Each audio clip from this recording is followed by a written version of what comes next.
Good morning. Happy Monday. Thank you for joining us on this first Warn 5 weather day. I am Taylor Johnson here with Jiani Navarro. We're going to get right to it. So we are tracking some severe weather in our area right now. What we're going to do now is turn to our Nathan Brennan. He is live and let's see here. All right, Nathan, what are you seeing out there?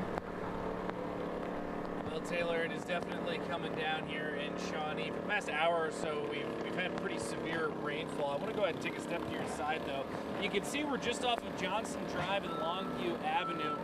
The city of Shawnee posted on Facebook that this was a water main break, but as you can see, it almost looks like the road over here buckled. So if you're anywhere near Johnson Drive and Long Avenue, the streets to my left, the streets to my right are also closed down. So if you're over here anywhere, it looks like it's a pretty residential area too. So if you live over here, you might want to find a different route to and from work if you are about to start your morning commute. Now that that bulldozer is out of the way, you can get a pretty good look here. Again, it looks like this road buckled. The city of Shawnee posting on Facebook that this is a water main break. I don't know how long this is going to be the case. I don't know how long the weather's going to continue to, and the rain's going to stick around. But definitely to keep in mind, especially if you live over here in Shawnee. Now, Nathan, I know this morning during our morning newscast, you talked about the potential of weather causing these types of impacts to the roads. Can you remind us a little bit about that? Yeah, I mean, honestly, if we have this severe heat and you pair it with wet weather, it's a lot of what our meteorologists have been saying over the last couple of days. It's going to lead to flooding, and it could lead to issues on the road like what we're seeing right here. So this is definitely a concerning issue that could be happening across the metro. Very similar to in the wintertime when you see some of those potholes, when you see cracking in the roads. Maybe it looks almost like a spider web. That's a lot of what you can see during this warmer weather too. And really the concern right now, and something that our meteorologists are going to be continuing to follow over the next couple days, is the possibility of flooding. I know there are plenty of areas in the metro right now that's experiencing some of those flooding. We're actually about to hop in our car and head along over closer towards state line to see some of the flooding and some of the issues over there. So we're going to have our eyes open and making sure that we're tracking all of this severe weather because of this warmer weather and some of the rain that we saw late last week, it could cause some flooding. And as you can see here in Shawnee, it could also cause some of these roads to have some issues too. All right, Nathan, thank you so much for your coverage, and be safe out there. We'll check in with you later on. It does look like they got that water shut off, but they did post a video on Facebook showing what that water main break did look like. We're going to play that video for you right now. All right, so here it is as it was happening. So look at how it's shooting in the air right there. It is just gushing out. I mean, it looks like I don't even know, a fountain. Yeah, it's pretty scary. And we can see what it caused, you know, as Nathan showed us the road, how it caused it to crack over there. And as I mentioned this morning during our newscast, he talked about how heat can cause the roads to crack. So that paired with the weather that we're seeing right now, this really heavy rain, which we also just saw at the end of the week too, you know, can really cause some serious issues there. So what we want to do right now is stand by momentarily. Our Melissa Meteor is going to come and give us the latest on the forecast. So we will be right back in about 1 minute.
Hi everyone, meteorologist Melissa Meter here, joining in now. We have a lot going on throughout the metro right now with very heavy rainfall falling through the area. I want to give you a look at our advisories and our warnings at this point because we had just broken into coverage around 9:40-ish, and now we are continuing that coverage on streaming. So as you can see highlighted in this kind of lime green color, that is the flood advisory. It's for portions generally along I-70 down towards the south. This does include Johnson, Leavenworth, Platte, Wyandotte County, as well as portions of Clay County.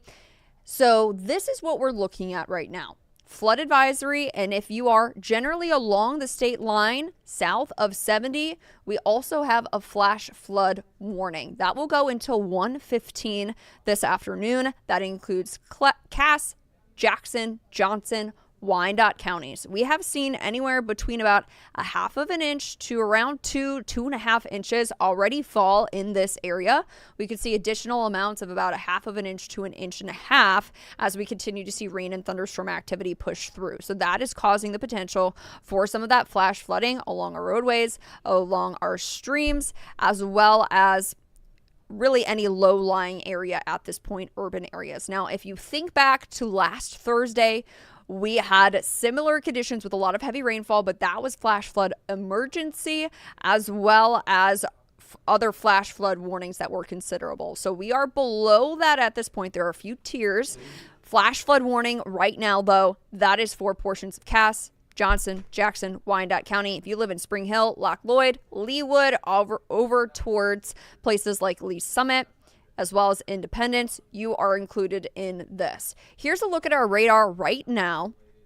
Heavy rainfall, as you can see, is generally along and south of I-70.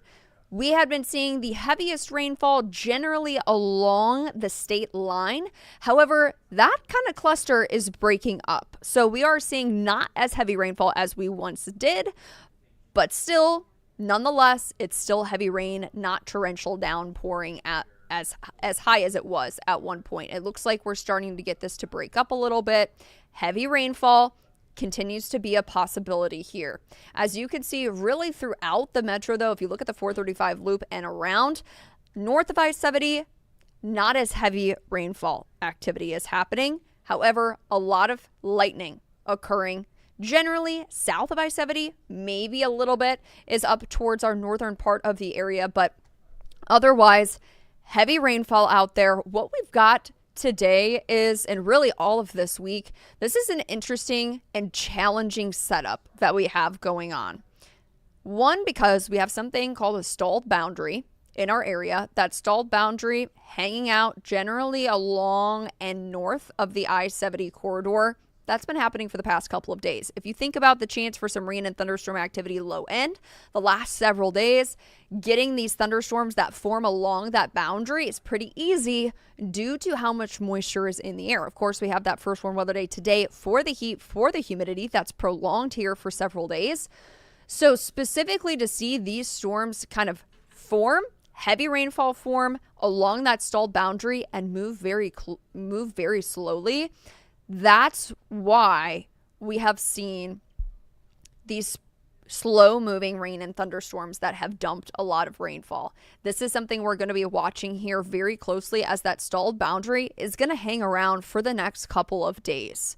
So we are not getting rid of that stalled boundary at any time here in the near future. So that's the setup we have going here. We also had some outflow boundaries, which is kind of like a breath out from complexes. So like a thunderstorm complex, we had activity that was in Missouri earlier this morning that had flash flood warnings as well as towards the northeast. There was an outflow boundary that collided with another one that was pushing in from Topeka that then launched along that was all of this rain and thunderstorm, heavy rain activity. So there's been a culmination of things that have occurred here over the last 2 hours to cause this widespread heavy rain, generally along the I-70 corridor at this point.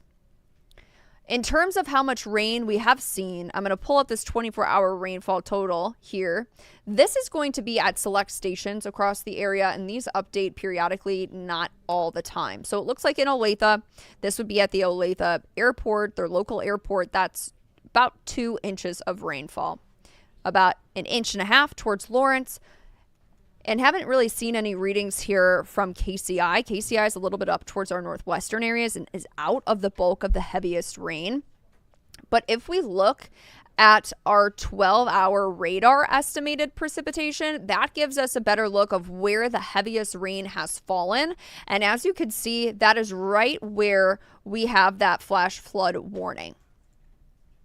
I'm going to take off this 2.20 because it's likely no longer accurate. So this is radar estimated. We haven't gotten a whole lot of reports in yet. So if we take a kind of click around, it looks like we've seen just under 3 inches of rainfall down towards the eastern portions of Johnson County. Look a little bit further down towards the south, towards Lewisburg, kind of that western area, about 2.5 inches. So radar is estimating between probably 1 and 3 inches have fallen, generally where we are seeing that green color and those darker green colors, which then also lines up with where we have that flash flood warning at this point. Those of us in the flood advisory, if we look back towards Lawrence along the I-70 corridor, it looks like areas of 1 to maybe 2.5 inches have fallen. Additional amounts of 1/2 inch to about 1.5 inches will be possible here, as even when we end the bulk of the heaviest rainfall, which is generally south of I-70 and along the I-35 corridor, there is still rain behind that. Now, I'm going to take a look at our National Weather Service chat. We are having some internet issues today, so if you see me looking at my phone, this is where I have information from the National Weather Service chat to see some reports and other things like that. So I am going to take a look at this here. Looks like there is now a new flood advisory for Tomahawk Creek at Rowe Avenue in Overland Park that's affecting Johnson County. So minor flooding is in the forecast. That's towards Rowe and Overland Park. We have seen heavy rain towards Overland Park and really generally in that area already. I wanted to take a look too, especially because we've seen, a lot of rainfall, about 1 to 3 inches. If we think about some areas, taking a look at the gauges that we have around the area to see if we can get any information about how much they have rose or if they have at all. I'm going to take a look right here as I'm learning with all of you. Let's see. All right, looks like, what time is it? 10:14. Okay, so it looks like at around 8:15 this morning before the rain started, that was at about 2.27 feet, and now it has risen 2 feet to about 4.6. So we have seen a rise at Tomahawk Creek. That's near Overland Park as well as Rowe Boulevard. There is a flood warning that will go until midnight tonight. So there's that on that information from the stream and river creek sort of situation. I also want to take a wider look at what's happening in the northwest, because this was happening this morning.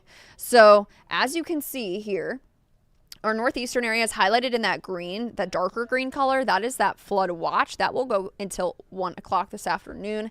And then for Trenton down towards Salisbury, there is that flood warning that looks like until 9:30 p.m. tonight. For Grundy, Lynn, Livingston, Sullivan counties, that does include portions of Lynn County. So here, as we go through the next couple of hours, if you live in the Northeast, if you live in the metro, make sure that you are taking proper precautions. If you have to be out on the roadways, turn around and don't drown. I mentioned earlier this morning that if you do not have to travel right now, that's best advised, especially in the metro. We have seen some areas that are seeing flooding on the roadways and things like that. So please make sure you are being very safe and turn around and don't drown. Here's a look at our radar once again. A lot is happening generally along and south of the I-70 corridor. And it looks like if we look up towards the northwest, we're starting to see some rain and thunderstorm activity that's developing in our far southeastern portions of Nebraska. If that continues to hold on, it'll move eastward into our northern areas. So The bulk of the rain and thunderstorm activity right now by far is along and south of the I-70 corridor. As you can see, it's sinking a little bit more southward. I'm going to turn the lightning off at this point. If you are living inside the 435 loop, moderate rain happening, heaviest rain, generally breaking up. There was a thicker cluster there that was dumping all that rain. It looks like it's losing at least some of its intensity, which is good news there. So heaviest amount of rainfall, that is generally along and south of I-70. About a half of an inch to 2.5 inches have fallen. An additional half of an inch to even 2 inches will be possible over the course of the next couple of hours. So please be very mindful of that. We've got that flood advisory across areas of the metro. That goes until 11:30 this morning. Johnson, Leavenworth, Platte, Wyandotte, portions of Cass County. We continue to see this for some minor flooding on low-lying areas, urban areas, and then for the outline box, that is that flash flood warning. That goes until 1:15 this afternoon. Cass, Jackson, Johnson, Wyandotte County. If you live along the state line, south of I-70, you are probably, if not included in this flash flood warning. So make sure, as I mentioned, if you do not have to get out, please do not do so. I'm going to see if our tower cams are working so we could take a look at the rain at this point. It's pointing towards the ground. We lost the camera there for a second after torrential downpour. As you can see, camera is shaking a little bit. Roadways are wet. People are driving to be pretty slow at this point. Make sure you have a larger following distance today, as well as, make sure your headlights are on. Now, in addition to the rain and thunderstorm activity, I'm going to take a look at our temperatures because if you remember, we also have a first warn weather day in place today. That is for the heat, the humidity, and our prolonged heat wave. The rain and thunderstorm activity has dropped our temperature 10 plus degrees here within the last 2 hours. So we are in rain-cooled air at this point. It's 72 at KCI. It's 74 in Lawrence, 71 in Lee Summit, 72 in Olathe. So we have cooled down substantially here. If we don't get the cloud cover to move out, if rain drags on longer than probably the next 2 hours, and if we continue to see cloud cover, we are going to remain not in the 90s today. We will probably only make it into the 80s. However, humidity values still will be an issue. It will still be feeling very humid out. And even if we do start to see some sunshine, even by the time we get to 3, 4, 5 o'clock, that could launch our temperatures pretty quickly. So we have that first warn weather day in place today for the heat and humidity. That still remains plausible. However, right now we are much cooler than expected due to what has transpired this morning of widespread rain developing along a stalled boundary, collisions of other boundaries happening that led to widespread rain and storms. So I want to take a look at the humidity values right now to see if we have any sort of feels like temperature. No, doesn't look like it. 72 is what it feels like out there. Let's see across the area. Here's a look at Brush Creek, actually behind here too. You can see the water is flowing very rapidly there. There is that branch that occurred last week. Let's take this temperature map off. As you can see, water is flowing very quickly over there. I'm going to take another look too to see if I find any information of Brush Creek. But as for right now, the heaviest amount of rain has generally been south. However, doesn't mean that heavy rain has not occurred and caused it to maybe rise a little bit. So I'll check on that in just a second. But those temperatures across the area in Maryville, where it's dry right now, 82, but the rest of us are in the 70s. If we do see sunshine today, we possibly could make it up to 92 degrees. Feels like conditions of 105 to 110 degrees will be possible. And unfortunately, that heat, that excessive heat, will continue through Thursday. So heat index values could make it up to 105 to 110 degrees, but also continuing to be about 105 to 110 for your Tuesday, Wednesday, and your Thursday. I want to take a look at the 7-day forecast too, and then we'll loop back around to this rain and thunderstorm activity that's going on. There's a lot going on here over the next 7 days. As you can see, it's very hot, very humid. I didn't update this rain pop here on today, on Monday. Let me take this off. So, okay. Give it a second to load. There we go. Okay, so first warm weather days continue through today through Thursday. Heat index values between today and Thursday, 105 to 110 degrees. Tuesday and Wednesday at this point look to be the hottest of the work week, 95 degrees, pure sunshine. We're not expecting rain and thunderstorm activity. However, once we go into Thursday, temperatures have been taking a little bit of a dip. That is going to be due to the potential for some rain and storm activity. And unfortunately, along and north of the I-70 corridor, 94 as the high temperature, still could feel as hot as 100 to 100, or I should say 105 to 110 degrees. When we get to Friday morning may have some rain and thunderstorm activity. Once again, a stalled boundary still here. There is the potential for that to become widespread rain and thunderstorm activity, as well as we are a potential for some flash flooding. So we're watching Thursday night into Friday morning very carefully here, especially as we continue to have all these boundaries hanging around and the humidity and the heat that could launch rain and thunderstorm activity to become heavy rain and thunderstorm activity and sit and slowly move. Once we get into the weekend, first warns are in place for Saturday and Sunday. Now, there is a little bit of a dip in the humidity. However, we are starting to see signs of that increasing, as well as the temperature increasing too. So 96 and 97 for your Saturday and Sunday. We are watching these days very closely here, especially if we need to upgrade them to first warn weather days. If heat index values of 105 to 110 degrees will be possible. So we're watching the weekend very closely. As for today, once again, rain and storms are happening across the area, generally along and south of the I-70 corridor. We have two main advisories. Well, one advisory, one warning at this point. So here's a look. Highlighted in that green color, that kind of lime green color, that is a flood advisory. That goes until 11:30 this morning. Johnson, Leavenworth, Platte, Wyandotte, portions of Cass County. I'm reading again the National Weather Service chat, so I'm sorry for that delay.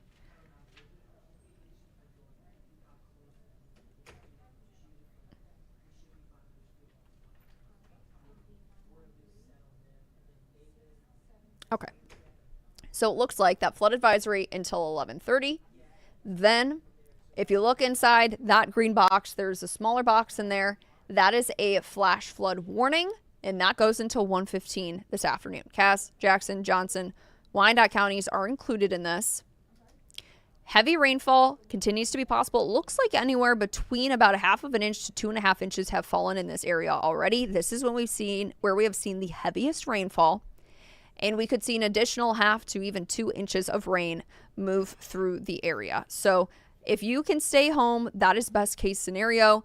Please, if you encounter flooding on the roadways, please turn around and do not drown. That's the saying that we always say. Please make sure you are staying safe out there. Let's take a look at how much rain possibly has fallen at this point. This is our radar estimated precipitation. Haven't gotten any reports of rainfall into the area yet. Locally in these areas where we most likely have seen the heaviest amount of rain. So if you look just west of Loch Lloyd, looks like about 2.1 And if you move down towards the south along the state line, just around 3 inches of rainfall looks like it may have fallen. And if we go just north of Lewisburg, around 2.2 inches of rain. If you live north of I-70, rain has not been as heavy, but we have still seen anywhere between about 1/4 to probably 1.5 inches of rain. If I were to guess, there's about 1 inch along I-70 towards places like Independence and up just north of Bonner Springs, around 0.3 of an inch. So heavy rain has been possible and will continue to be possible. I want to zoom this out as well because we also did have a flash flood warning this morning. That was for Lynn County. That was a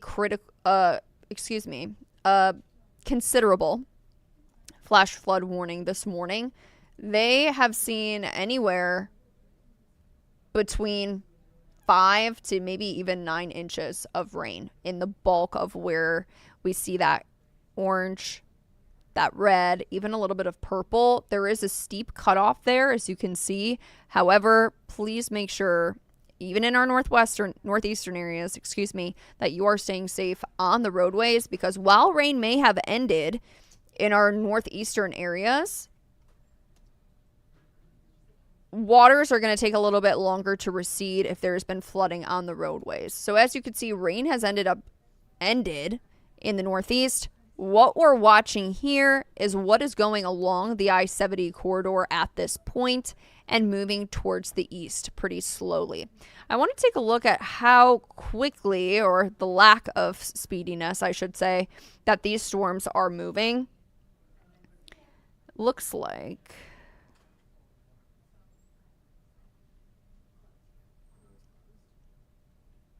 around 25 miles an hour is what the speed is of them right now, which has been quicker than it has been here over the last kind of hour and a half or so. At first, it started around about 10 to 15 miles an hour. So we're moving a little bit more.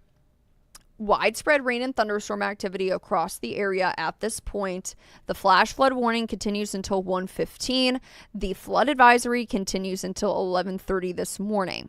I also want to point out in the National Weather Service chat and some updates here that I have gotten that don't necessarily, I don't have any traffic maps in here, but it looks like we have reports of closures on Highway D between Missouri 5 and Missouri DD due to flooding. So looks like there are some roadways that are flooded at this point. That would be towards Sheridan County. So out towards our northeastern areas, towards Marshall. Mainly dry out there right now. However, that would be what was from this morning, bringing a lot of heavy rain and thunderstorm activity. So once again, let's take a zoom in look here at our radar.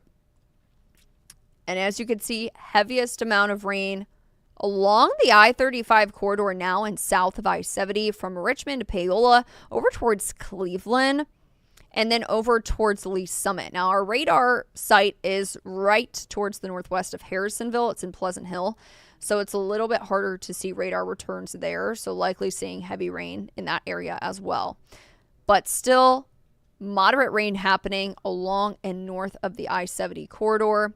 Once again, there is that flood warning. That is going to be for Tomahawk Creek. That is in Overland Park, around Rowe and Overland Park area. Looks like overall we have seen about 2 feet of an increase in that gauge height, which allows us to see how quickly that's happened. So it was at its lowest point around 8 a.m. and then added 2.5 feet or so onto that by the time we got to around 9:15. So it hasn't been updated here in a while, likely probably higher than that.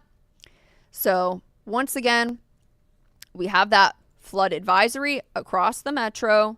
Johnson, Leavenworth, Platte, Wyandotte, Cass County is included in this. That goes until 11:30. And then we also have that flash flood warning that continues until 1:15. These storms are pretty slow moving. They're dumping a lot of heavy rainfall out there. We already have saturated ground due to what has happened on Thursday of last week. So that potential for flooding out there, minor flooding is possible on our roadways, our urban areas, as well as in, rising creek streams and our riverways as well. So make sure you are being very careful if you are in that flash flood warning. If you do not have to leave, that is best case scenario. However, please do not drive into flooded roadways or go into flooded roadways here.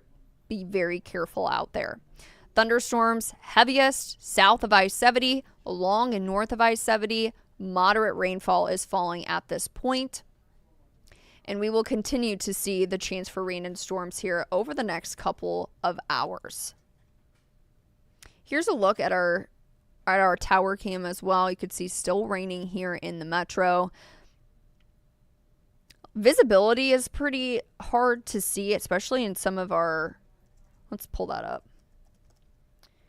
Especially in some of our areas that have seen heavier amounts of rain. As you could see, visibility is around 6.5 miles in Harrisonville, but kind of a bullseye where we don't really have a reading where the heaviest rainfall right now is.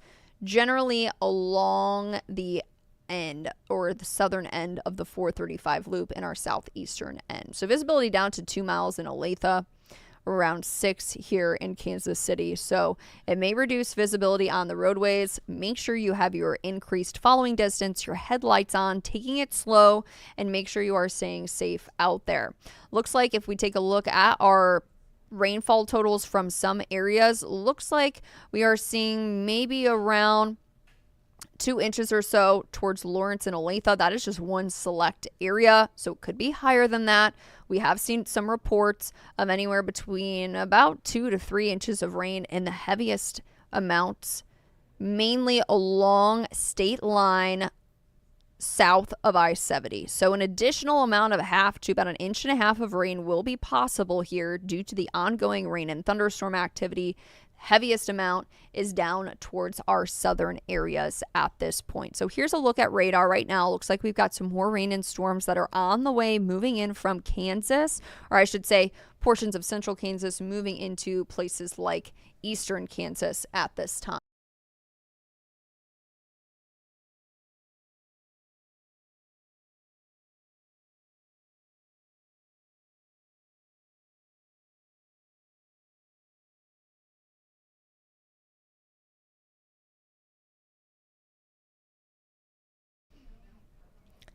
So once again, I'm going to go through these advisories and warnings one more time with you. That flood advisory, that goes until 11:30. That's highlighted in that lime green color right now.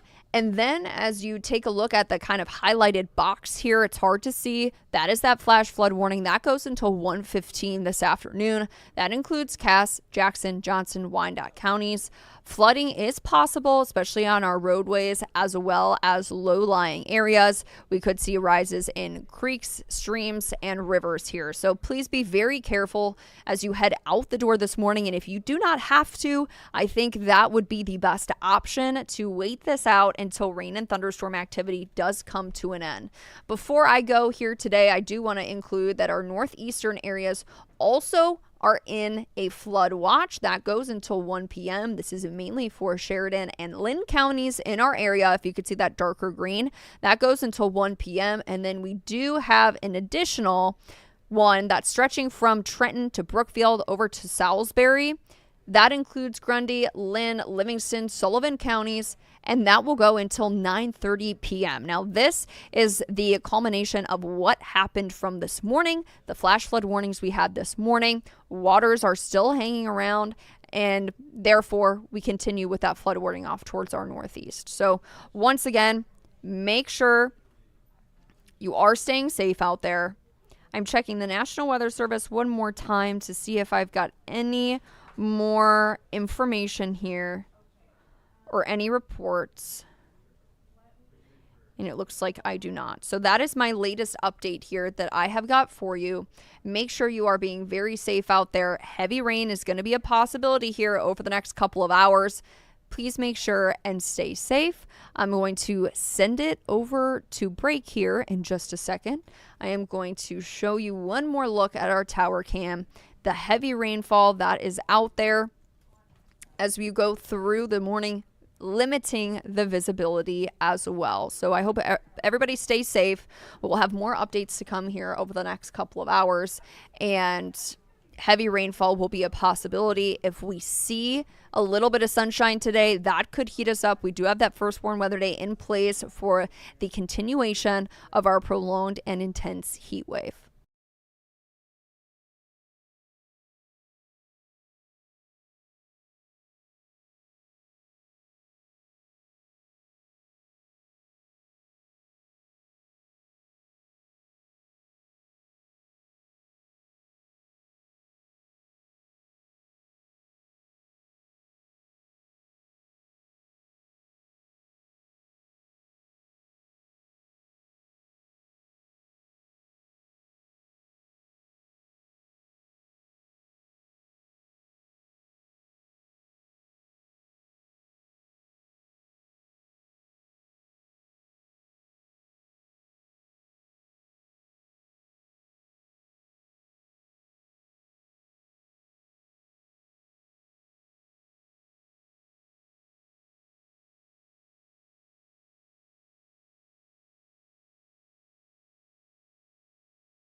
All right, we are back. Taylor Johnson and Jiani Navarro on this first Warrant 5 weather day, giving you the coverage from all across the metro. We've seen some water main breaks. We've heard reports of potential flooding. And now we are hearing about a fire. We're going to take things right out to our Morgan Rydell, who is in Leavenworth County. Morgan, what are you seeing out there? Yeah, so this is a house fire caused by a lightning strike. We're just north of DeSoto, but I want to move out of the way so you can see this is still a very active scene. Firefighters are still inside the home battling this fire. We heard from crews that they were called here right around 8:40, so it's almost been 2 hours. And I was actually speaking with the homeowners here. Husband and wife, they were here when the lightning strike occurred. They told me it blew a hole into their roof. And when that happened initially, that they kind of just saw that hole, saw some of their personal belongings getting damaged by the rain that was coming in that hole. So they were moving things away. At first they said they didn't even know this started a fire, but as they were moving their things away from the hole now in their roof, that's when they kind of started to smell some smoke and contacted crews. And there are just numerous crews out here. I've seen Bonner Springs, Eudora, just kind of everyone coming out here to make sure that they can put this fire out. You can still see some smoke coming from the roof there, and lots of crews still on scene just trying to figure out maybe how to put this fire out, get this scene wrapped up as quick as possible. And of course it is still raining, so causing those extra concerns too, just another layer of issues that they're going to run into while they're trying to put out this fire. But we're going to kind of keep talking to people on scene here, make sure everything is able to move forward as possible here, guys. All right, Morgan, thank you so much for that update. Be sure to stay safe out there. Okay, so now we want to give you just a quick look at the roads. This is 127th Street, I-35, southbound in Kansas. There was a crash that was just here a few moments ago. It looks like they have since gotten that cleaned up. But that's not the only issue that we've been seeing as far as the roads are concerned. I know, Jiani, we've been looking at Santa Fe Trail Drive, which was flooded earlier today. Let's give folks a look at that. Yeah, that's right, Taylor. I mean, this torrential downpour is causing issues across the metro. This is Santa Fe Trail Drive. You can see right there, the city of Lenexa posted this on their Facebook page. You can clearly see the water, the road is inundated with water. Now, this is currently closed, and this is between 105th Street and College Boulevard. They're asking that people find an alternate route. Now, this is not the only roadway that's dealing with some issues with this water. We also have a flood warning issued for Indian Creek at Overland Park, Indian Creek at State Line, and Tomahawk at Row. Now, this was all issued from the National Weather Service. And we also want to turn to a water main break that was experienced in Shawnee earlier. You can kind of just see this water just gushing out of the ground, almost like a geyser. Now, we did have our reporter Nathan Brennan on scene. They have since cleared and turned off this water, but there was kind of a hole in the road. It kind of looked like the roadway kind of buckled. And Taylor, this is something that, we are experiencing across the metro with this high heat as well. The roads buckling, and then also with all this downpour we're experiencing, it just causing a mess for our roadways here. Yes, and that's something that we just saw a few days ago with the last bout of torrential rain that we experienced on Thursday. Just want to give you guys a quick look at the maps right now. To be honest, compared to how things looked on Thursday, it's not as bad. We dealt with so many road closures, so many flooded roads. If you remember, I-35 at Lamar Avenue, north and southbound, was closed because the creek rushed into the roadway there. So we're continuing to keep eyes on this situation. But as Jiani was just saying, our Nathan Brennan was out in Shawnee at that water main break, and he talked earlier this morning about how the heat could have the impacts on the roads. And so as we talk about the rain that we're seeing today, we also have a first warn for dangerous heat in our area. So this is your reminder. This is going to be through Thursday, but do your best to limit your time outdoors and stay hydrated if you can while you brace for these near triple-digit temperatures. So for Missourians, though, you don't have to worry about providers shutting off your utilities this week. The Show Me State has a hot weather law, which protects all residential customers from having their electric or natural gas service disconnected. So even if you can't pay the bill, the law comes into play when the National Weather Service expects temperatures to go above 95 degrees, or if the heat index is more than 105 degrees, which is something that we could be expecting here this week. So this applies to the time between 6 a.m. and 9 p.m. And keep in mind that the hot weather rule is only in effect until September 30th. But as Melissa talked about not too long ago, and as we just told you, at least through Thursday, we are going to be expecting some very high temperatures due to the heat. We have a heat wave that we've already been dealing with a few days in, so we still have a while to go. But I know also it's not just for humans, it's for the pets too. That's right, Taylor. So we normally don't think about it. Obviously, when we go outside, we want to kind of lather up on the sunscreen, right? And we never actually think about our furry friends or cute little guys you see there. So actually, the UV rays affect the pet's skin as well. So according to Dr. Rebecca Tremble, she's with Hill's Pet Nutrition, she says our four-legged friend's skin is just as susceptible to the harsh UV rays from the sun. She talked a little bit more about it. Here's what she had to say. Pets can get sunburnt too, especially light colored pets or maybe some older pets that have lost some fur on their face or their muzzle. So again, taking our walks earlier in the day or later at night when we're not so worried about the sun will definitely help. And obviously this heat is continuing from morning till night, really, Taylor. So, I mean, it is best. I know it's still warm, but it is still best for our dogs to be walked kind of in the morning, and the nighttime after you come back from work is probably the best time. And I know we love taking our pets to, on our trips and summer vacation, but Dr. Tremble says it's actually best to not take them and leave them with a pet sitter. It just may be smarter during this intense heat, Taylor. And that's good advice. Always important to remember our furry friends. I don't own a dog. Do you have one? I actually do not, so I don't have to worry about this. But I am watching Janae's dog at the moment. Oh, okay, your dog's sitting. She's off, so I'm making sure that I'm walking Lola, in the morning and at nighttime as well. All right, good to know. Great information. So again, we're going to continue to keep you all posted. We'll have another weather update coming up shortly. But in the meantime, we're going to prepare you for Kansas City Chiefs training camp. It starts tomorrow, which we are really excited about. So our Mark Paulos is going to be coming up in a few minutes to give us some updates and what we can prepare for. We'll be right back.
All right, everyone. As you can see, we have a special guest with us, Mark Paulos from KCTV5 Sports. Thanks for being with us today, Mark. Wow, special. You guys are really rolling out the red carpet here for me. But I have to say I'm very excited to be here because usually I'm here with Neil Jones. It's not very serious, but today they have me with two legitimate, real journalists with Jiani and Taylor. Much. So I'm so glad to be up here in the big leagues now. We love it. We're so glad that you are here. We have an exciting day ahead of us tomorrow with Chiefs training camp. So let's get into the conversation. I know the latest breaking news, it's been all about Rashee Rice, and we have an update about him and his situation.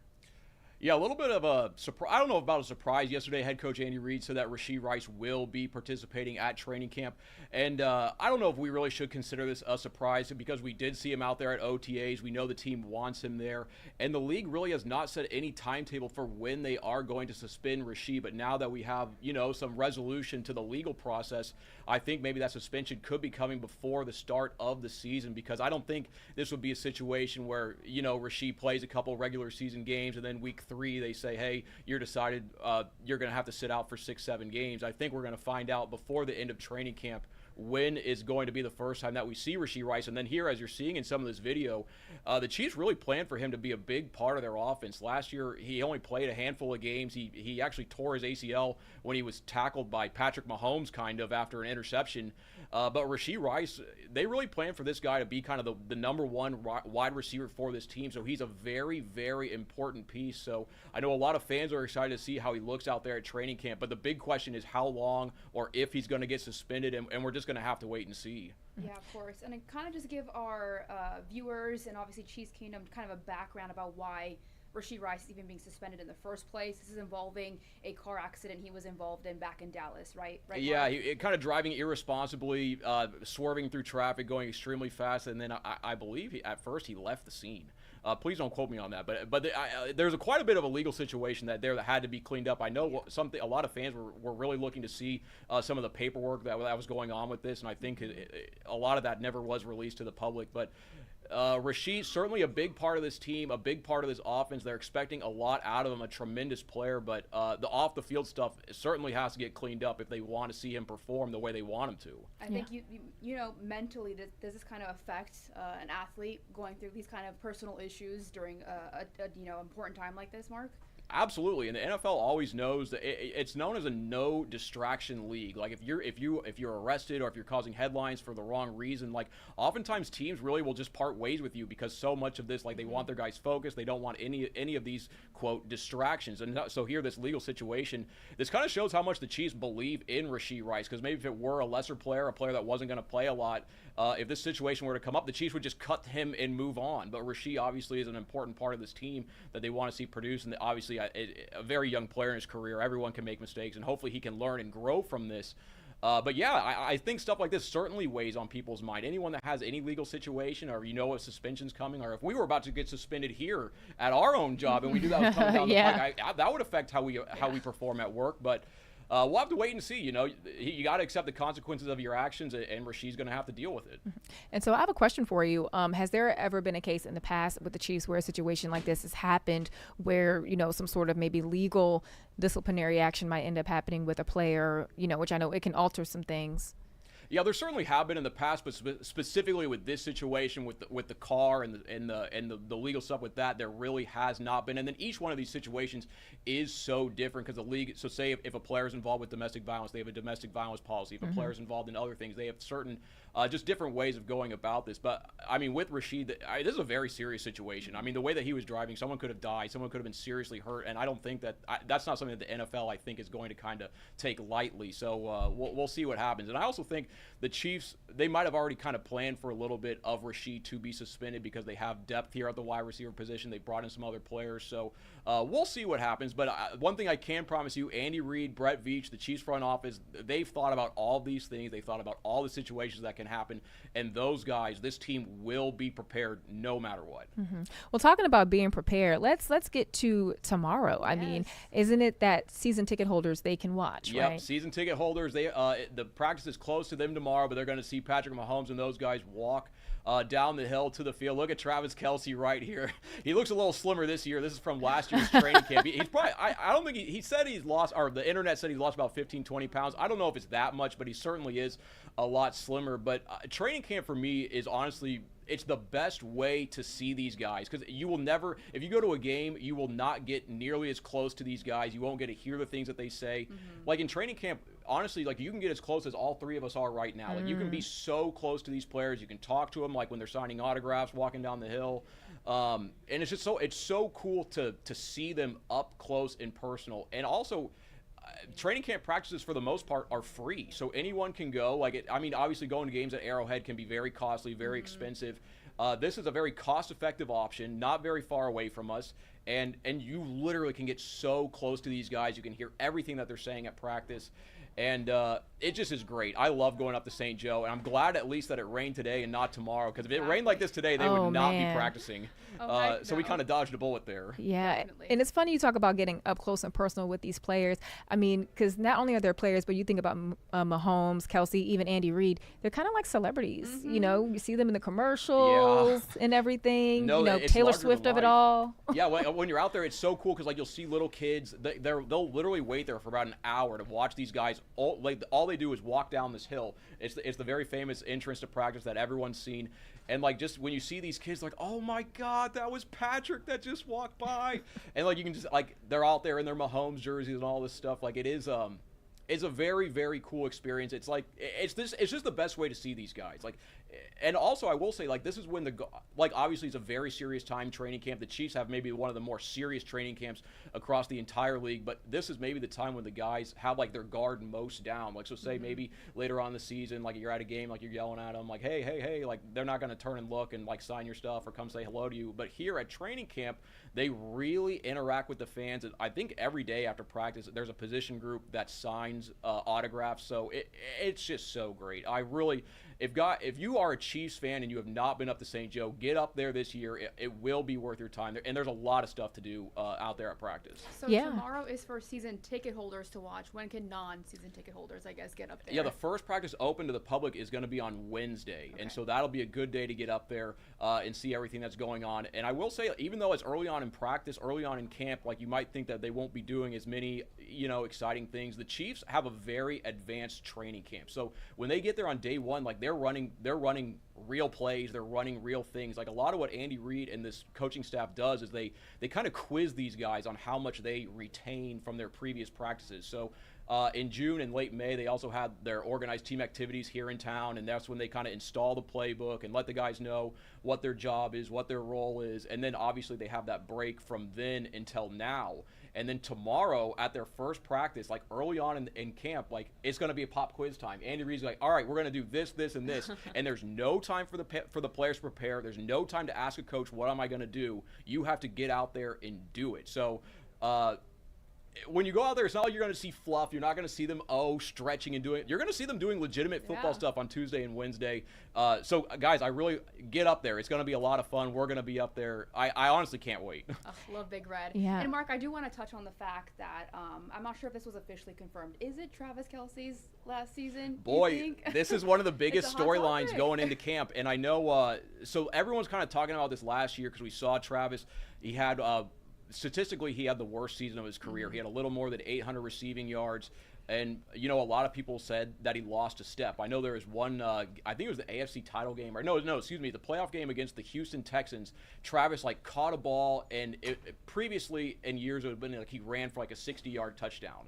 This one he got tackled at the 5-yard line. And after the game, the players were joking that a young Travis would have taken that one to the end zone. So you're like, okay, maybe the game's passing him by, he wasn't able to score there. But then after the Super Bowl, I think he just kind of sat there and he was like, this is not in any way, shape, or form how I want to go out. That was embarrassing. I played terrible. When we saw him on the sidelines in that game, he looked like he had just seen a ghost. It looked like he had just had no idea what was going on. And right there after the Super Bowl, everyone's wondering, is Travis coming back? Is this his last year? And he kind of had to sit there and take a week, think about it, because for these guys, they put their body on the line every day out there. They're going out there, but the other guy is trying to literally tackle the living stuff out of him. And it just, to be able to play in the NFL, like, it takes a year-long maintenance of your body. And so, like, when he decided in March that he was coming back, like, that was a year-long commitment that he decided to make. So that's why he had to make it then.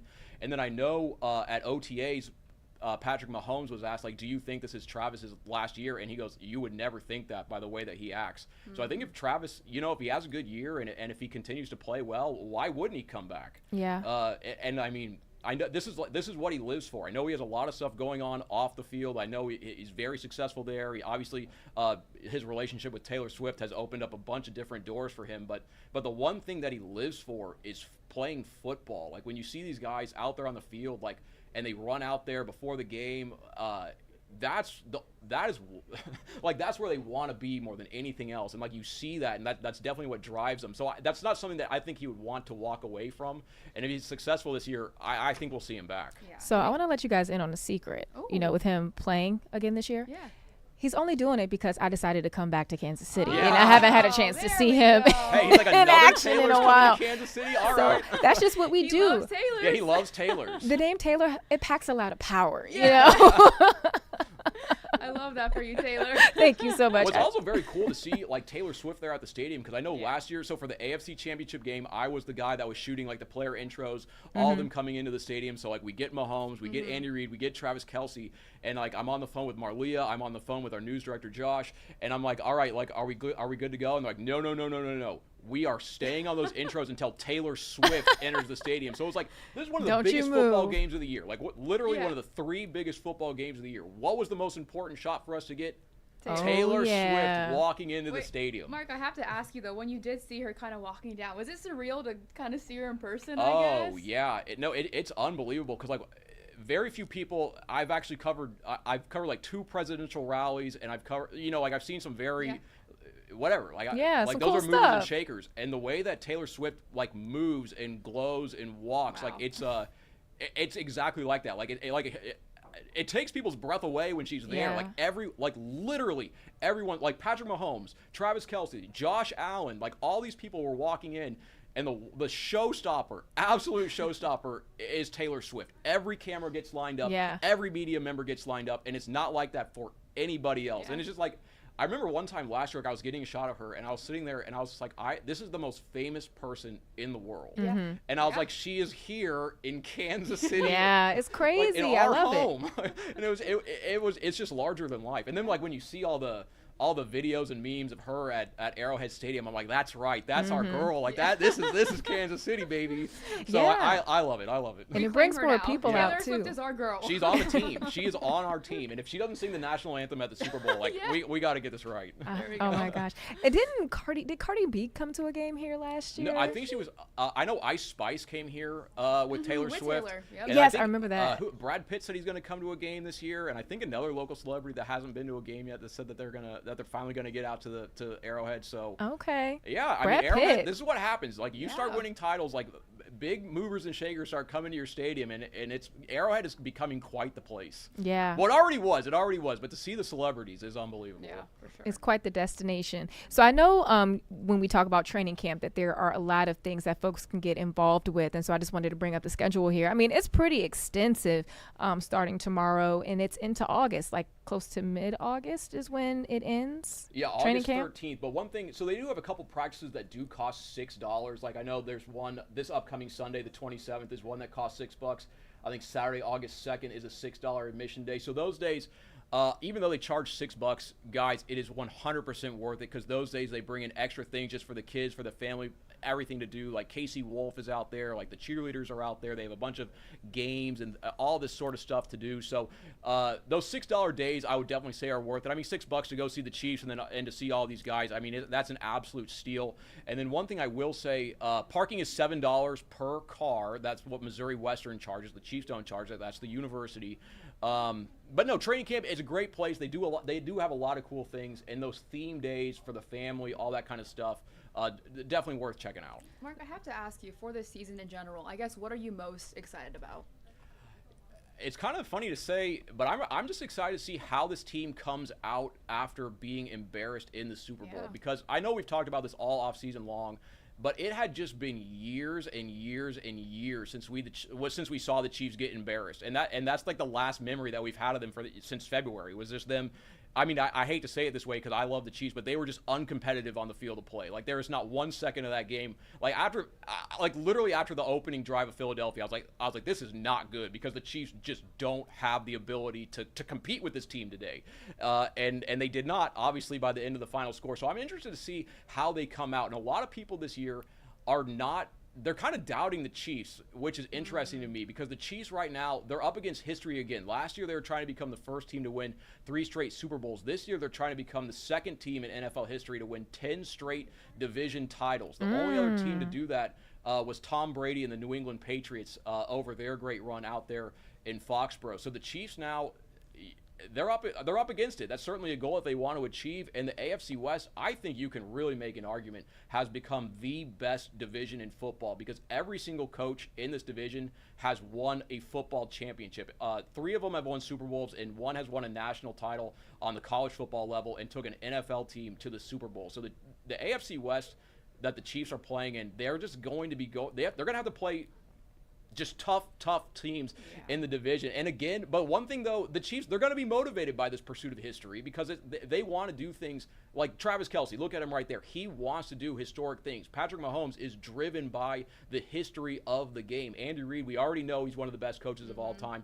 But if they were to win 10 division titles in a row, that's just another feather in his cap, another great thing on his resume that really proves he is one of the best coaches in the history of football. That's incredible. I'm really excited for this season myself. So the last time that I was in Kansas City, they didn't make it to the Super Bowl, and then the year that I was gone, they went and they won. So I'm like, come on, y'all, let's do this again. So. Yeah, and here we go. And another thing, the Chiefs kind of want to get back to what they were doing maybe a couple years ago when you were here. So hopefully you coming back brings back these explosive plays because last year the Chiefs had one of the least explosive offenses in all of football, and which was incredible because they still won a franchise record 15 games, and I think they were third to last in the league in explosive plays. And this is a team with Patrick Mahomes, with Travis Kelce, with Andy Reid. You kind of expect them to be a high-flying group. Last year, they weren't that. That's something they've talked about all offseason, wanting to get back to, throwing deep, making big plays.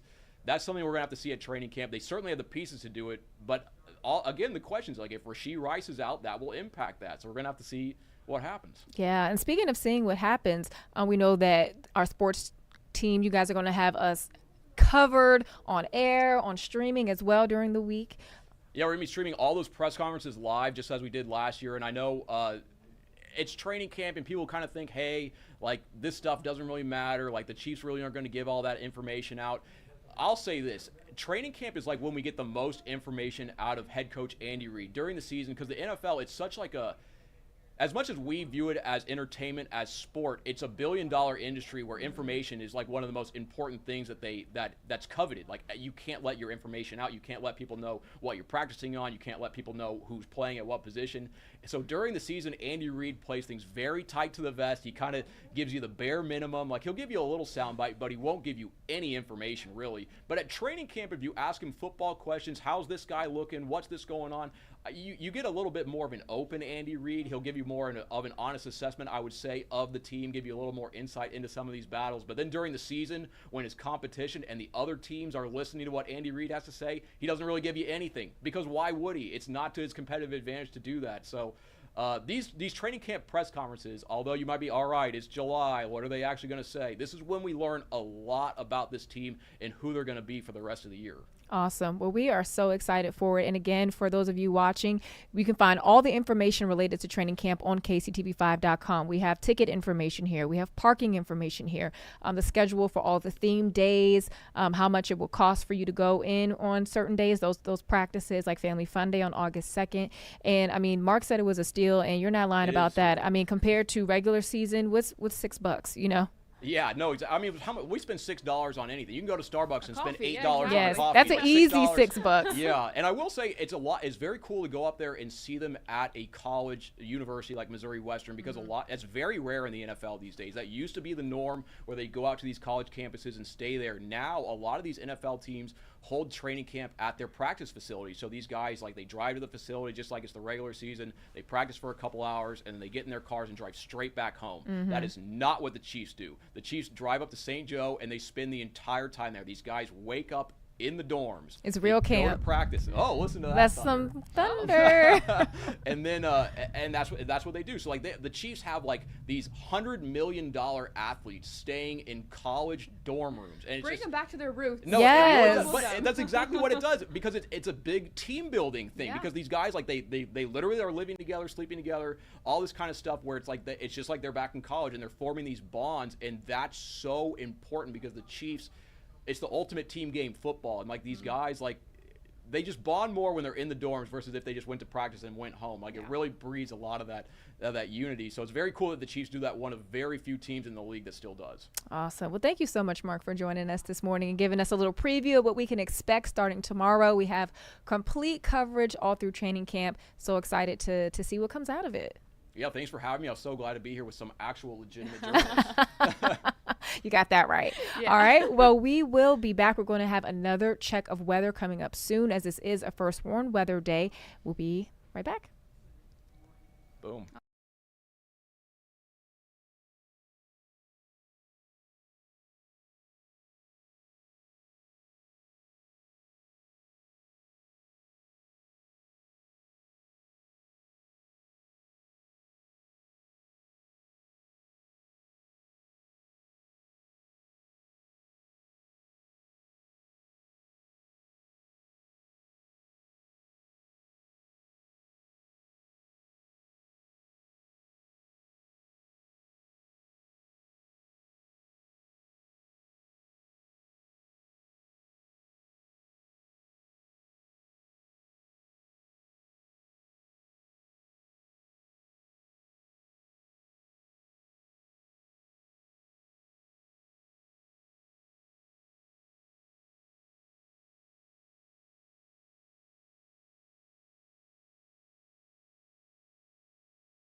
everyone, Firstborn 5 meteorologist Melissa Meter here, back. It is 11:15, just about here on our Monday morning. A lot is going on this morning. We have several rounds, or I should say several alerts here that are across our area, mainly in the metro. Here's a look at our tower cam at this point. Rain falling out there, lower visibility values. We have seen a lot of things transpire here and develop over the last several hours or so, and we're going to kind of go through all of that for you here this morning and update you on what could happen as we go through the rest of the day today, because with the rain and storms across the area, this is likely going to impact whether or not we see the high heat that we were forecasting today, because we had high temperatures in the lower 90s today, and we are likely not going to get to that if we remain to see rain and thunderstorm activity, which we will likely do over the next several hours. So here's a look right now. We're taking a look here at our radar. Heaviest amount of rain and storms have pushed now down south of the I-70 corridor, south of the 435 loop. We're talking from Drexel over towards places like Golden City, or Garden City, I should say. Heavy rainfall happening there. You can see that cluster kind of stretching out. That is generally pushing south at this point. However, for the metro, light to moderate rainfall is falling now and will likely do so over the next couple of hours. Even if you look back towards our western areas, towards Topeka, still rain and thunderstorm activity heading into the area. So we are not going to be done with this anytime soon. We do have a flood advisory that is in effect for portions of the metro. That continues here for another about 15 minutes. We'll have to see here if there are any updates on this. I'm checking the National Weather Service chat here on my phone to see if we've got any updates in regards to that that flood advisory that goes till 11:30. No updates there. So we will, of course, continue it till 11:30, and then we will see if it will expire or if it will be extended. So that's something that we're watching. But in addition, you see that darker box in there? That is that flash flood warning. That is in effect until 1:15 this afternoon. It's mainly down towards our kind of along the state line and just south of the I-70 corridor, Leawood, Lee Summit, Lock Lloyd, Spring Hill included in this. This goes until 1:15 this afternoon. So as I mentioned, that area is where we saw the bulk of the heaviest rainfall over the last several hours here, between about 2-3 hours or so. This has been ongoing. I'm going to take a wider look out here. As you can see along the state line and on either side, that's where the heaviest amount of rain has been falling. I want to take a closer look here to see if we have any radar estimated precipitation that gives us a kind of better idea of how much rain has fallen. Around 2.9 inches towards Harrisonville. 3 inches just south of the 435 loop.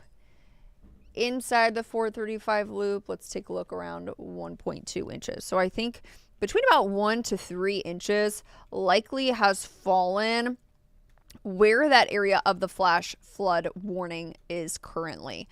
On the northern side of that, if you are included in the flood advisory, like portions of southern Clay County, Cass County, let's see if we can get a reading here.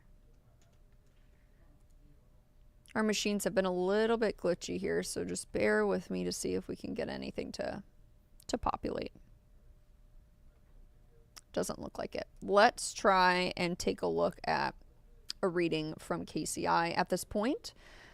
Looks like a tenth of rain. That's mainly up towards our northwest, remember, so that's not the heart of downtown. And then around 2 inches in Olathe, 1.5 inches in Lawrence. So I think we have a couple more hours of rain hanging on here. That is going to prevent the heat that we were expecting to see today. The cloud cover, the rain, it's continuing to hang on for a few hours and will prevent us from getting to what we expected to be 92 degrees for this afternoon. We still have that excessive heat warning in effect today. Feels like temperatures of 105 to 110 degrees were forecasted. However, right now, those temperatures are in the lower 70s due to rain-cooled air at this point. So it's 71 right now. If we continue to see rain and storms here over the next couple of hours, hours, it is very slim that we are going to make it into the 90s today. So we may get a break from the intense heat wave that we've been having here over the last couple of days. So we're 71 right now. The cloud cover, the rain that hangs on, we aren't going to get to the 90s. However, if we eventually start to clear by the time we get, 3, 4, 5 o'clock, we could likely skyrocket those temperatures back into the 90s. So the first warm weather day for today still remains. However, I want you to keep in mind that if with this rain and thunderstorm activity sticking around here for the next couple of hours, we may not get there. But know that widespread heavy rainfall is falling across the area. Heaviest rain at this point, that is down towards our southern areas, down towards past the 435 loop, as well as over towards places like Pagola, south of Garden City now, mainly in northern areas of our southern, or I should say, Pagola to Garden City and just north of Clinton at this point. So as for now, that's the latest update I have for you. That flood advisory, that continues until 11:30. And so we've got about 20 more minutes of that. I haven't seen any indications of it being expanded or expiring, so we'll see here shortly. And then we continue with that flash flooding that's at 1:15. So that's the latest update I've got here for you today. I want to mention, make sure you are not driving into flooded roadways. You're likely going to encounter water on the roadways here if you are traveling in and around the metro over the next several hours. So please make sure you are not driving into those roadways. And if you can stay home, that would be best case scenario. That's the latest update I've got for you with the latest information. I'm going to send you all to break, and Taylor Johnson will be back in a few moments.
All right, everyone. Welcome back to a special style segment today. So we have a guest, Lawrence Crawford. He is a native Kansas Citian and a style expert with Halls, Kansas City, with nearly 20 years experience in fast fashion, specialty and luxury retail spaces, having collaborated with brands such as H&M, Burberry, Express, and Forever 21, which just closed their stores. I know, so sad. Lawrence has his BA in Communication Studies from UMKC and now leads the men's contemporary and designer pads at Halls, which includes merchandising, supportive buying, and sales efforts for more than a dozen designers and international fashion houses. And to no surprise, Halls was recently named the 2024 Men's Department Store of the Year by MR Magazine, which I would have to say we probably owe to you, Lawrence. Do what I can. I mean, Thanks so first much. of all, you smell amazing. Just want to let everyone know that. And Appreciate second, you that. look really great. Love your Thank outfit. you. Thank you. Yes. Appreciate that. Yes, of course. Yes, and thank you so much for being here. So I wanted to bring Lawrence in because we're getting to the end of summer and we're starting to get all of our inboxes flooded with a sale for this, a sale for that. I just shopped the Zara sale not too long ago. So just want to get your expertise on how to really maximize this time of season and how we can really make it worth our while and, you know, for our pockets too. Yeah, there are a lot of tips. I usually tell folks to really just kind of pay attention to the sales that are going on in stores. Focus on a lot of the holidays and the shopping events. At Halls, we've got at least 4 to 5 different events that take place throughout the year. We've got spring style events, fall style events. Many retailers will be offering sales, usually focused around Labor Day or holidays. So coming up for the fall, we've got at least tax-free weekend. We've got Labor Day that's happening. I would just say really focus on those seasons and those events. Be sure to ask style experts or sales folks or managers when you go into stores, when is your next sale? A lot of them will be forthcoming with you if they know the information. If they don't, they won't. So that's really important, I think, to just keep in mind, you know, be conversational, but also really focus on those holidays and events. Yeah, of course. Talking about sales, though, I guess what are the best items to buy now on sale? I tell folks all the time, like, buy off season. You can buy in season, but buy things that are going to be statement pieces. Like coats. Coats, you can buy boots. jackets. Things that are on sale are really good things. Neutral colors are going to be a big trend for the fall. I was trying to click on that so we could see this coat here because that look nice. Yeah, that's a Montclair coat, reversible. Again, in neutral tones. I tell folks all the time, just you want statement pieces. You also want to try to mix a little high and low. Halls were really, really good about getting unique and special pieces in. So I tell folks all the time, make sure that you're mixing. You don't have to have an entirely designer wardrobe, but it's good to be able to have, you know, a little bit of a statement piece, a bag or a pair of shoes that can, you know, turn heads, or a nice fragrance when you go out or sit in an interview.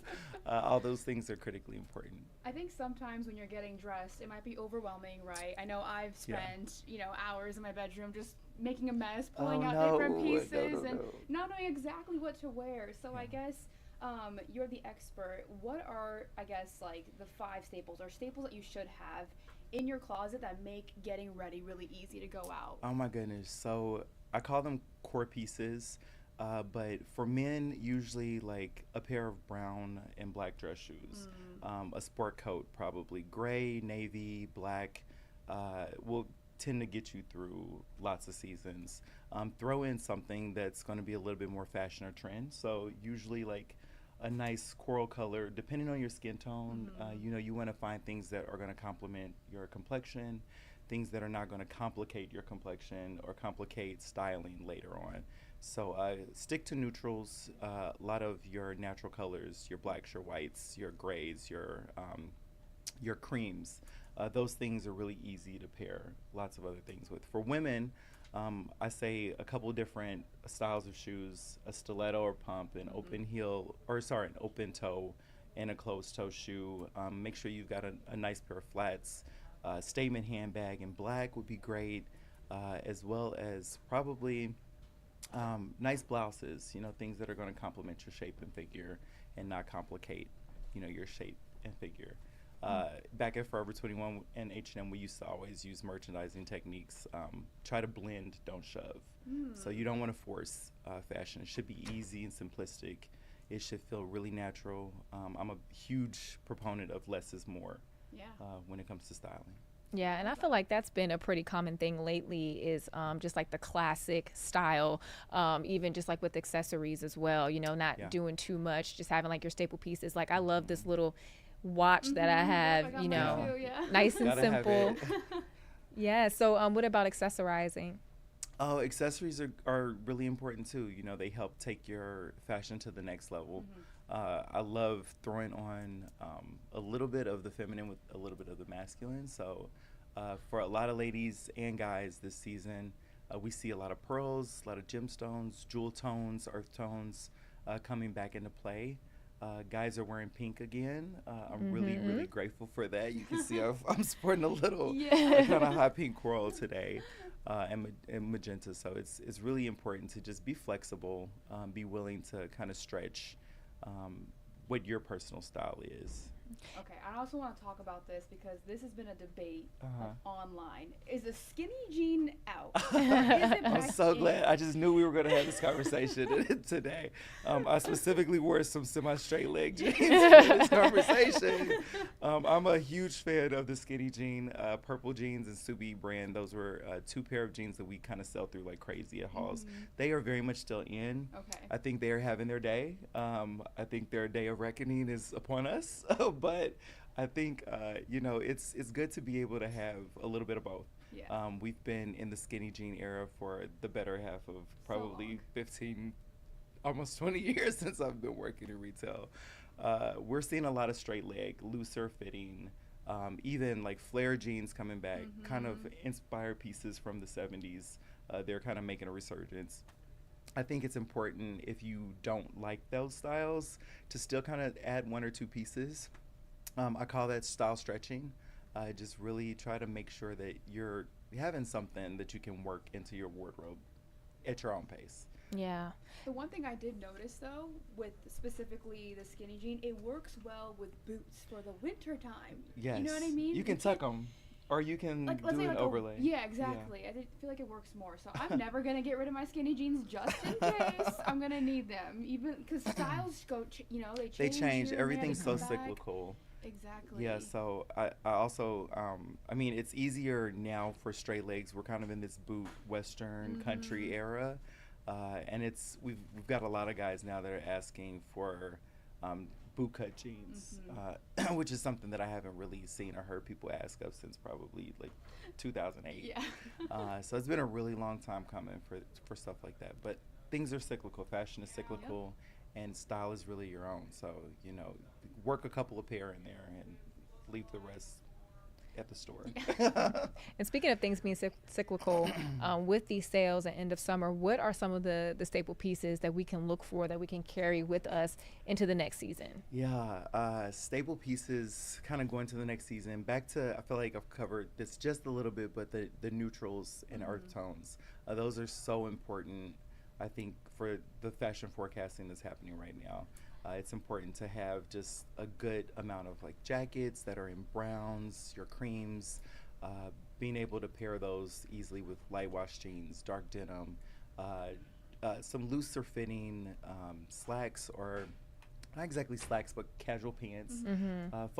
We're still kind of reeking from this post-COVID era of dress, and we're not quite 100% back to like fully dressing to the nines. Yes, take the sweatpants off. Yeah, I know, but we're creeping back in there with some looser fitting pieces. So pants that are made of like linens or more elastic stretch, things that are going to still be comfortable. 5 pockets for guys. Girls are wearing a lot of 2-piece sets. I'm seeing that a lot, and those are really like, you know, it's effortless. And wear. monochrome too. Monochrome looks, you know, you've got 2 pieces, same color, 3-piece suits are even coming back for some ladies. I've seen some ladies styling them in really imaginative ways. Yeah, and I know it's so hot outside, so it's very hard for us to even imagine fall, right? But I mean, what is going to be trending for the fall time? We've got a lot of different things for guys. We're still looking at looser fitting jackets. We're kind of still in this boxy era with our shirts, so expect to see a lot of that still. My beat is primarily streetwear and casual contemporary, so we see a lot of loose fitting denim. A lot of our vendors are showing looser fitting pieces up top and bottom. They're not so much the play on proportions that they used to be. We're kind of seeing, again, those monochromatic looks, loose up top, loose down below. For ladies, we're seeing a lot of pastel colors, actually, in addition to for the fall? jewel tones. Yep. Oh, So interesting. we're seeing some soft pinks, some lilacs, oranges, browns are really, really coming back, which is great. I'm a huge fan of browns. I don't get to see Yeah. see a lot of them in fashion. My buyer always says that brown gets marked down, so we don't buy a lot of it. But we've been seeing a lot of that in some of our brands from like Theory and Hugo Boss, Rag and Bone. A lot of these vendors have been showing some more neutral colors. It's funny you say that though, because my primary bag that I'm carrying right now is the Brooklyn bag, the Coach Brooklyn bag. Yeah. And it's brown, and I love that bag. It goes with everything. Gotcha. Yeah. Okay, So okay. so I, my brown, it's cool. Yeah, keep it around. I say if it's brown, keep it around. Yes. Why I not? love that. I love all these things. If that it's we got brown, going keep it on. around. Yeah, I we- love I've that. got plenty of them. But yeah, just continue investing in timeless pieces. That's the best piece of advice that I can give you. My background is from all over the place, but it's important to really mix the high and the low. You don't have to get your entire wardrobe from one specific store. But if you are looking for really timeless pieces, things that are going to make you happy, I tell folks all the time, buy what you love, not just what you like. You don't want to end up with a lot of clutter in your wardrobe. You want things that are going to make you excited to wear them. Yeah, I for love sure. that. That's great advice. So I just want to give you guys one more look at Lawrence's Instagram. Too fly, too fresh for There you me. go. I love it. And I mean, who wouldn't want to go to Halls and have you as the person to just help them Oh, find what I they appreciate need? y'all. Can someone just Seriously. walk in and kind of ask for you? or Yeah, how do you go about literally, that? that's the best way to find me. Walk in to the store, ask for Lawrence. I work the entire store, men's and women's departments, but there are tons of style experts that are totally competent and willing and able to help you. We also do, I mentioned some events that are important to keep a track on. We do one every single Monday at Monarch. It's a shoe event, speaking of timeless pieces. We raffle off a pair of Christian Louboutins. Okay, well, I'll every be there single next year. Monday. So, That's what I'm doing. yeah, every Monday, happy hours from 4 to 7 p.m., but the auction usually takes place around 9 p.m. Okay. So, yeah, every And we're Monday. off of work at that time. Yeah, Well, I'll there be we in bed, go. so Gianni, Oh, you got to you'll do be 2 back. entries. Oh, man. 2 entries for us. That's tough. That's tough. We may be, I think they're doing another collaborative event tonight, so we may have 3 chances to win or a couple more chances to win some shoes. Hey, why not, Awesome. right? Put yourself in the Yes. running. You never know. Why not? I never win anything, but you It's know. You all can give good. it a Maybe try. your lucky Monday. You Yeah, never maybe. know. You never know. Well, Lawrence, thank you so much for coming in and talking with us. This was so informative. Thanks for having And me. fashion is a big part of our jobs. We have to always make sure it's put together and put on. So this is really helpful. Anytime. Thank Anytime. My you. pleasure. My All right. pleasure. Well, we'll be back right after this break. Awesome.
That means it's a start of a new week because we're doing Motivation Monday. How are you, Latrice?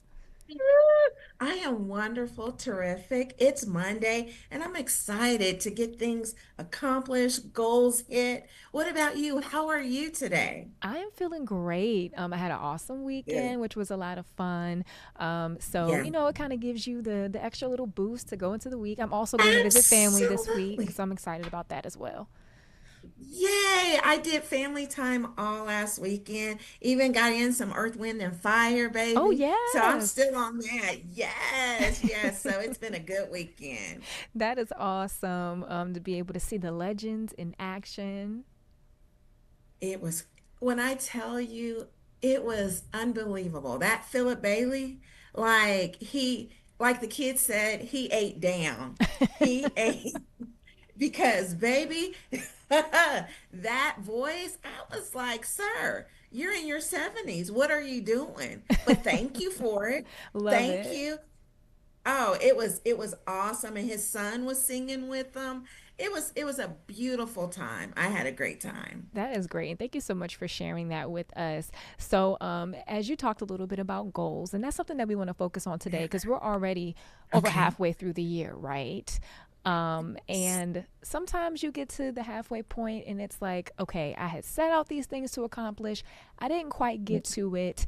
When you hear about goal setting, what is your initial piece of advice for folks?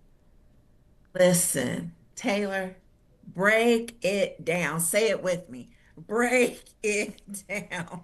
It is necessary because you're going to get overwhelmed. You're going to have these beautiful SMART goals, and we know SMART goals, but if you don't break it down, you're going to get overwhelmed. It's going to cause you to want to just quit. And we're not doing that. That's not in our DNA. So I would offer this, break it down. Larger goals, break them down to smaller ones. And we touched on that a little bit last week. The process is less overwhelming. It allows you to celebrate the small wins, and we must, through this journey, celebrate our small wins along the way, right? Because when we celebrate our small wins and our achievements, then it builds our confidence and it gets us motivated, which makes us feel like we can attain the goals that we have set out. But break them down. It's okay to do that. You have the big ones, and then you have the small ones, and then celebrate, celebrate. Let's do it. Yes, I love that, especially the celebration piece, because I feel like at times, Yes. and I feel like we probably did talk about this last week as well, is just the added pressure sometimes that we can put on ourselves. Mhm. Expectations that we set and them not necessarily working out how we hoped. Absolutely. I think sometimes we do ourselves a disservice. We're harsh on ourselves.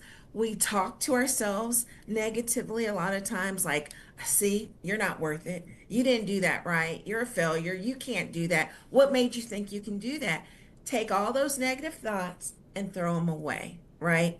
Take all that pressure from ourselves and throw them away. You know, one of the things we have to do as we're setting goals or just showing up in life is practice self compassion. It is important that we do that. And as it attains to goals, we have to embrace our setbacks. We do. We have to embrace our failures. They'll come. That's part of success, right? It's a natural part, actually, of any of our journeys, right? Be kind to yourself, encourage yourself, inspire, love yourself. Can we do that? Can we love ourselves through the journey? Take that pressure off. I want you to start acknowledging your efforts and remind yourself of the progress, right? A lot of times we go through life just popping them out, right? Goals, goals, goals. But we never pause to just say, girl, I'm proud of you. You did good. You're awesome. Wow, you made it through. You didn't quit, right? Because we know our success is not linear, right? We have ebb and flow throughout our journey. But that pause is powerful because that pause allows us to just take a moment to be in the moment and say, wow, I'm here. I'm further today than I was yesterday. I'm further today than I was last year. I may not be where I want to be, but baby, I'm not where I was last year. And that's powerful. That's progress, right? So we really have to lean into that. I agree that that is so true. And as you were speaking, especially just about how we need to embrace our failures, circumstances can change throughout the year. There's a every each day we Yes. don't know what's going to happen, right? And one thing that came to mind for me, I don't know if you're familiar with the Four Agreements, that book, but one of the points is they say always do your best, and then a subheading under that says you can only do the best with kind of what you have in that moment because circumstances can change. Like if you're not feeling well, you can only operate but from so much, so your best can change as each day comes along because circumstances can I love change. that. I love that. That speaks to me because every day is different, right? Today I have capacity. Tomorrow it may not be, right? I may can only give out 10%, but I'm going to honor that limitation. And that's one thing we don't do. We don't honor our limitations. We actually think it's a bad thing. But there's days where I'm on it. 100%, 110, or however you want to calculate it. And it's a good day. But what about that day when I'm just not feeling it? I don't have that it's still a good day because I'm breathing, I'm living. I may not have done what I did yesterday, but that's okay. I honor my limitations and I acknowledge them and I'm not ashamed of them. And I'll send out a text to my crew and I'll say, look, today I only have so much capacity. And so these are the things I'm not going to be doing today. And I honor that. Now, the next day, it may be different. And so I love the fact that each day may be different and how you show up may be different. And it's okay. I think we put pressure on ourselves. And I know I'm 53. So I was taught you got to show up every day the same and it has to be full throttle ahead. And that's not realistic. And that puts a lot of pressure and stress. And so that's why people are having mental, emotional, and physical challenges because of all that pressure. But I think if you just take it day by day, one of my workout buddies says that today's legs are not yesterday legs, right? So your workout today may look a little different than yesterday. And I take that to my personal life. Today may not be a day that I show up the way that I normally show up. And I'm okay with that. And I think we have to acknowledge that and truly be okay with it, even when other people aren't okay with it. They're used to seeing Latrice smile and happy and connecting and all of that. But maybe Latrice wants to be introverted today, show up in that way. Honor that, honor that, and put those boundaries out. Yes, and speaking of boundaries, what about burnout? If you have this long list of things you're trying to get them done by July 1 or whatever else, sometimes we push ourselves a little too hard. And like you were just saying, like your workout buddy said, today's legs are not yesterday's legs. So, what is your advice for those who might be pushing themselves a little bit too hard to the point where they're getting to their wits' end and maybe they don't know how to say no? Taylor, let me talk to you. No is a whole sentence, okay? And again, I love the word honor. I use that because we have to honor that no. Um, Timeline is so important, and that you set a realistic timeline because that helps reduce burnout, right? Instead of pushing to achieve a goal with strict timelines, allow yourself some flexibility. And I'm preaching to the choir. Just last week, I have a project and I was going to have it done in 2.5 weeks because that's what Treese K does. And baby, you talk about stress, you talk about anxiety was trying to raise its head. And so I had to sit and pause. Pause is power. And I said, why? Why am I giving myself 2.5 weeks? What does that mean? Where is this coming from? So I had to investigate and explore and take that time. And once I realized, girl, you just doing that. That's just pressure that you're putting on yourself. I switched that timeline 2.5 months later. So my project will show up in October, maybe 3 months later. And so we have to stop just pushing, right? And be more flexible because it does reduce stress and enables us to stay focused, right? And committed without unrealistic expectation.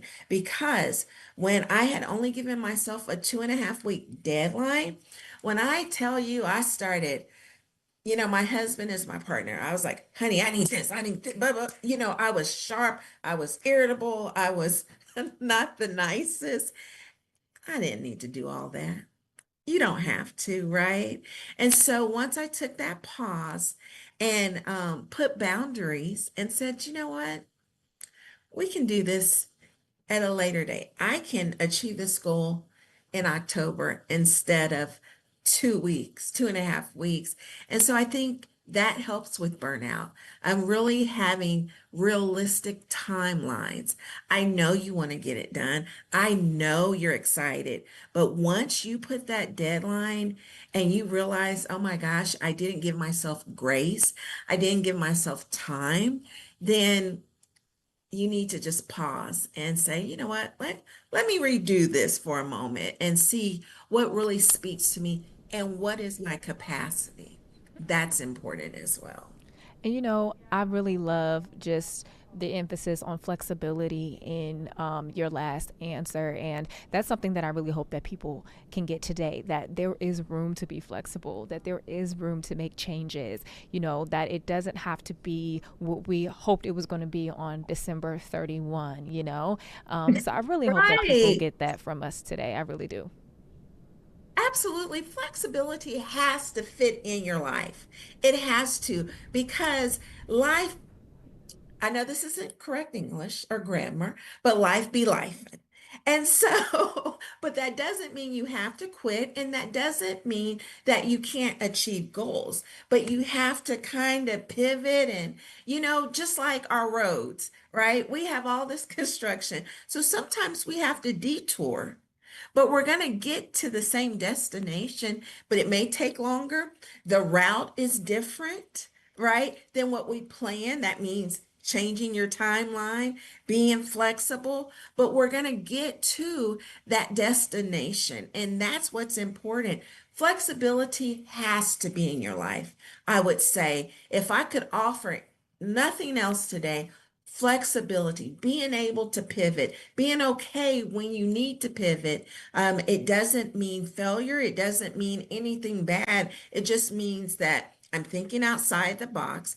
I'm critically thinking and understand some things have to change in order for me to get to my destination. So December 31st, when I want all these big goals accomplished, I had to shift and pivot to get there. And so what I thought January 1st, the way it was going to look, it looks different, but I still achieved my goal. I love that. This has been so good, Latrice. And I just want to ask you one more question before we let you go. Um, what Sure. what can people do today? What's that small step that they can start with today just to reground themselves if maybe the goal list isn't ticking like they thought it would? Yeah. You know what? It has nothing to do with the goal. I would say, which I say a lot, is give yourself grace. Be kind to yourself.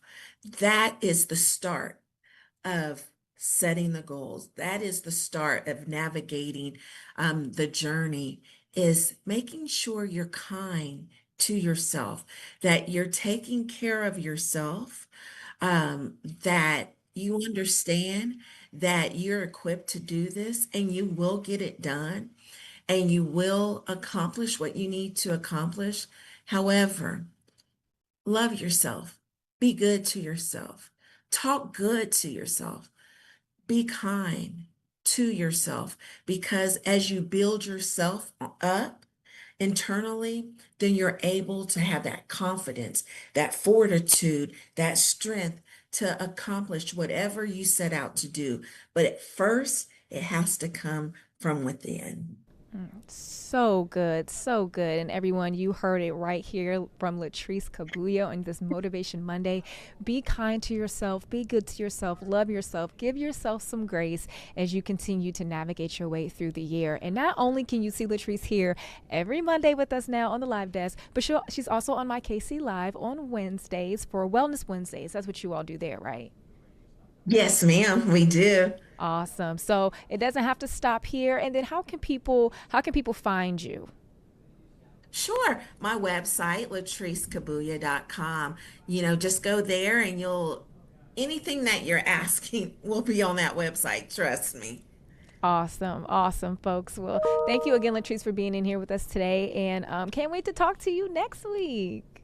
Absolutely. I'm excited. Thank you for having me. Yes. Have a wonderful day.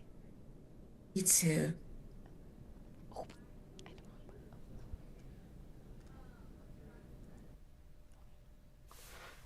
All right. I think we're back. Yes. I see our bars moving, so I think we're good. Well, that was so great to hear from Latrice for this Motivation Monday. And thank you so much for being with us today. Just want to make sure we plug kctv5.com, especially on this first warm weather day, for all the updates that you'll need. Not only for that, we talked about training camp. We had some of our news headlines, and we had our special guest today, Miss Jiani. Thank you so much for being here with us. Such a pleasure. And I will be back here tomorrow as well. So I'll be joining you again tomorrow at 10 a.m. All right, and we're going to give you a live look over Kansas City. And of course, don't forget that our news at noon is going to be starting in about 20 seconds. So we'll have the latest updates, especially live reports from the field related to our weather coverage as well. So stick with us, and we'll see you tomorrow.